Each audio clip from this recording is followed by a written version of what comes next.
When you send a message, stream a video, or make a video call, where does it all really go? Most people think it's wireless.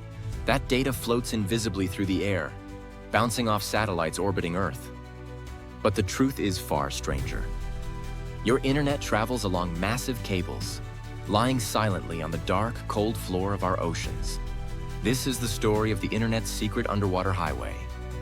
Over 99% of all international internet traffic doesn't come from satellites. Instead, it flows through more than 1.4 million kilometers of submarine cables, enough to wrap around the Earth 35 times. These cables carry everything: your emails, your Netflix binge, even the bank transactions that move billions of dollars each day. This hidden web connects continents. It's the invisible backbone of our connected world. But let's pause for a moment, because while these deep-sea cables connect continents, there's another network connecting us locally: the mobile internet. We started with 2G in the 1990s. It was revolutionary, allowing us to send texts and make simple calls. Then came 3G, bringing us mobile web browsing and emails. 4G made streaming and social media lightning fast. And now 5G is rolling out, promising to connect billions of devices, self-driving cars, and smart cities at incredible speeds. But here's the catch. Even your blazing fast 5G connection depends on those submarine cables. No matter how advanced our mobile networks get, once your data leaves your city, it dives deep underwater, traveling through glass fibers thinner than a human hair. Imagine this. You're in Berlin, and you video call a friend in New York. What actually happens? The moment you hit call, your voice and video are turned into digital data, tiny packets of zeros and ones. These packets travel wirelessly from your phone to the nearest 5G tower.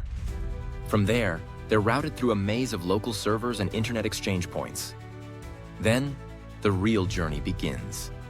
Your data finds the fastest route out of Europe, diving into a submarine cable under the Atlantic Ocean. It travels as pulses of light, moving at nearly the speed of light, across thousands of kilometers of fiber optic cable.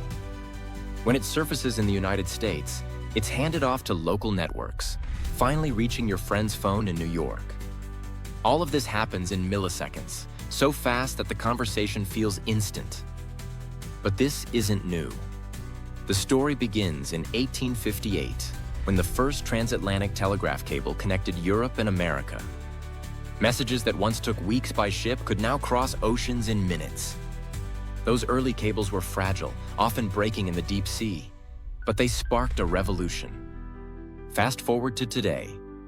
Modern internet cables are light-speed highways, sending data as pulses of light through strands of glass. Each cable is a marvel of engineering. At its core, bundles of fiber optic strands carry data encoded as light.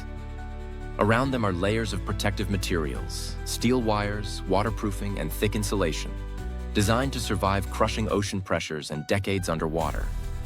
Laying them isn't easy. Special ships, called cable layers, slowly unspool the cables onto the seabed.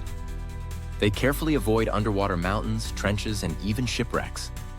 Some cables run at depths over 8,000 meters, deeper than Mount Everest is tall. But this invisible network isn't invincible. On average, submarine cables are damaged over 200 times a year. The culprits? Fishing trawlers dragging heavy nets, ship anchors dropped in the wrong place, and yes, even sharks mistaking the cables for toys. When a cable snaps, entire countries can lose internet access. Repair ships must race to the break, pull up kilometers of cable, and splice it back together, all in pitch-black waters. So why not just use satellites instead? Because satellites are slower. Their signals must travel thousands of kilometers into space and back, causing delays.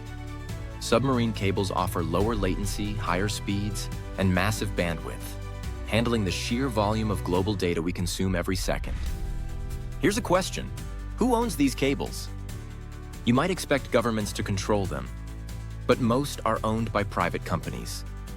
Tech giants like Google, Facebook, and Amazon are laying their own cables to create faster, more secure connections for their services.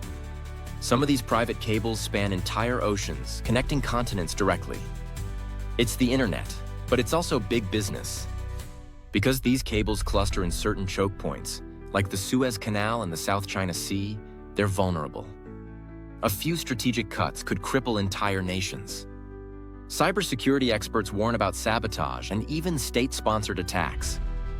But there's hope. Engineers are designing redundancy networks, faster cables, and even quantum encryption to secure our most critical lifelines.